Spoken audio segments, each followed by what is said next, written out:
2020 is officially behind us. We know that brighter days are ahead.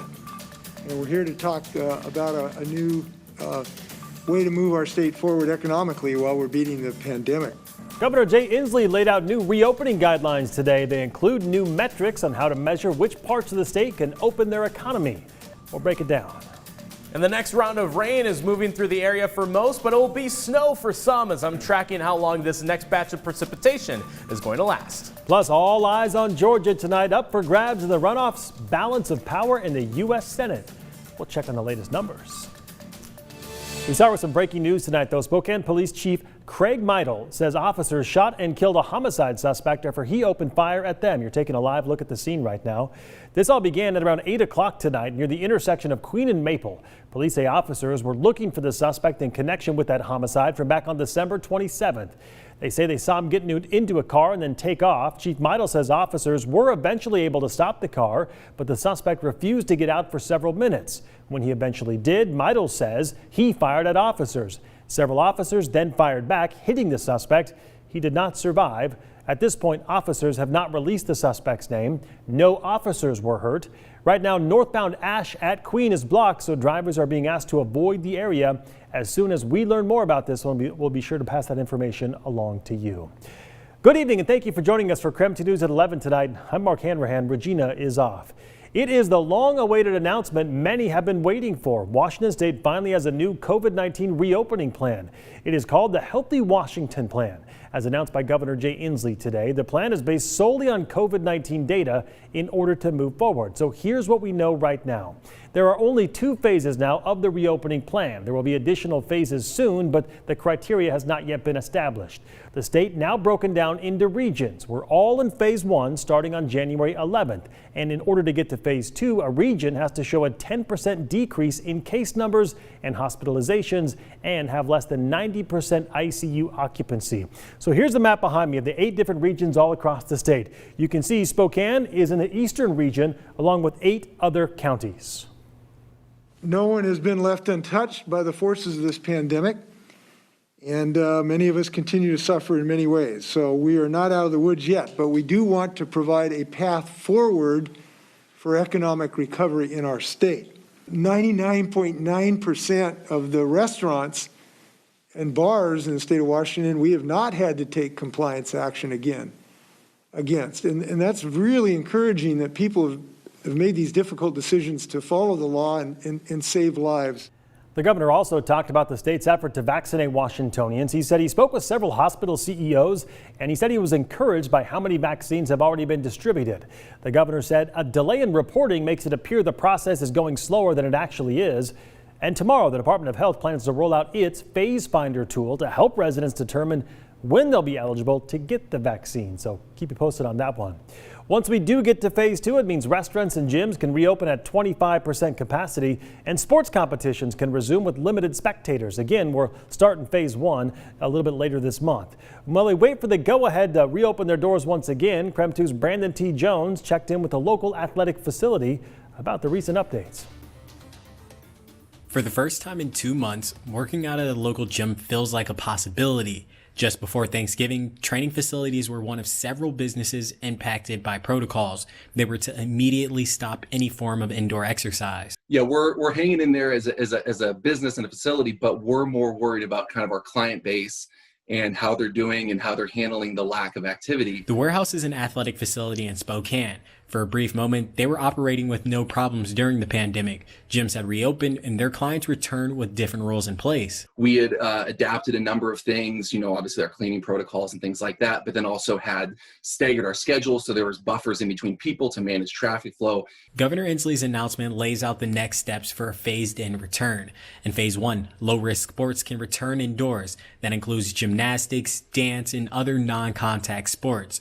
Groups will be limited to no more than 5 athletes at a time, and making an appointment will be vital in the early stages of reopening. And I don't see right now in what I'm reading a pathway for the higher risk sports to come back. A large part of the warehouse circulates around basketball. That won't return until phase 2, but when it does come back, tournaments won't be allowed. They will, however, be able to host games in front of crowds no larger than 200 people. We're trying.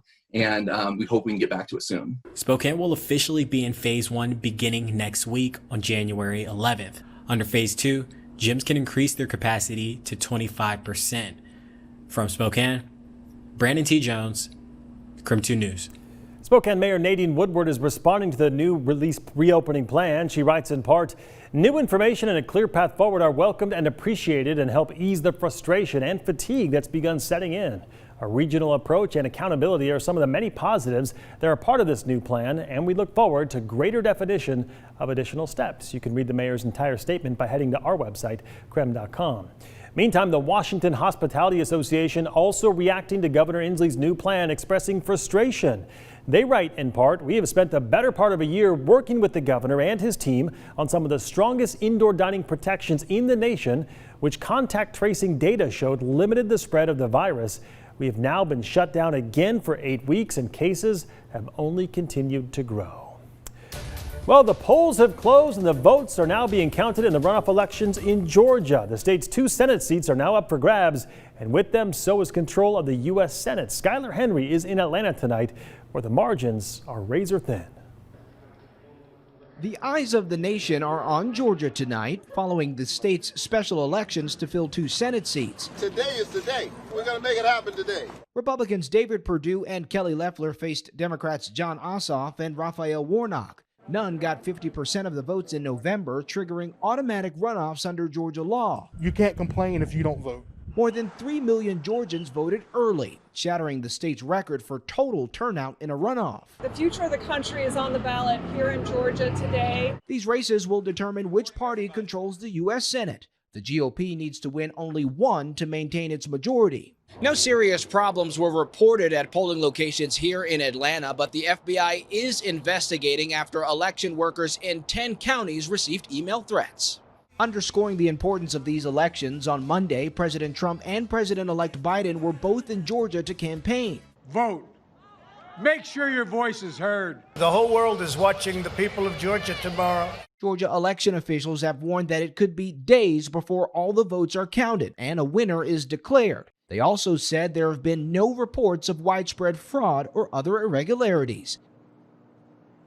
Want to check out some real-time election results from our sister station in Georgia tonight? You can see it is really close.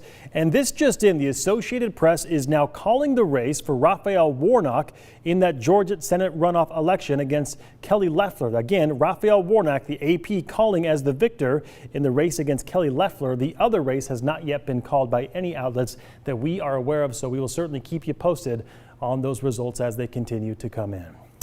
All right, let's switch gears and talk weather right now. We got a little bit of a break from the clouds and the rain today. Actually saw the sunshine. Meteorologist Thomas Patrick joining us from our outdoor weather center tonight. And Thomas, my goodness, that felt good to see the sun, didn't it? Yeah, even if it's just for a little bit, even if it's just peeking between the clouds, it looks fantastic out there.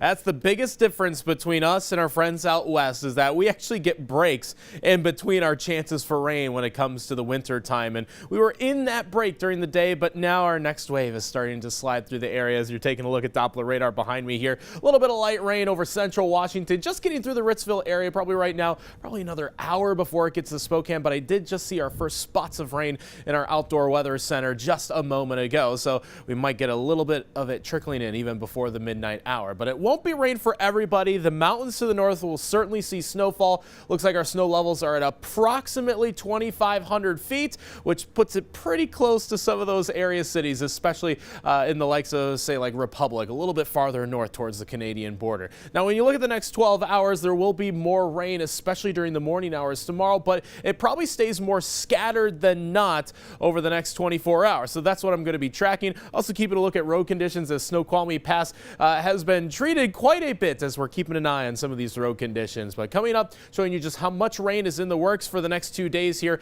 and just what this upcoming weekend is going to look like. All right, we'll check back in with you then. Thomas, thank you very much.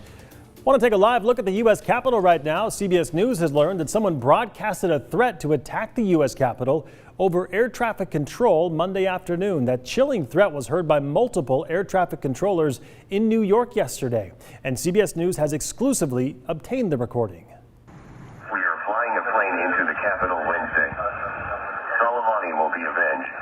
The Pentagon and other agencies were briefed today about the digitized voice recording and believed it was designed to suggest hitting the Capitol on the same day that Congress will count the Electoral College results. The recording refers to Qasem Soleimani, the Iranian general killed in a U.S. drone strike ordered by President Donald Trump, and came on the one-year anniversary of his death. The government has said that it does not believe the warning of an attack is credible, although it is being investigated as a breach of aviation frequencies and that the threat would be a crime. Right now, the FAA says it is working with law enforcement, and the FBI is not commenting tonight. All right, still ahead here on KREM 2 News tonight, we have your night's other top headlines, including 2 fugitives still on the run tonight. Plus, what Governor Jay Inslee is saying about Representative Kathy McMorris Rodgers' objection of the Electoral College results. More on that coming up next.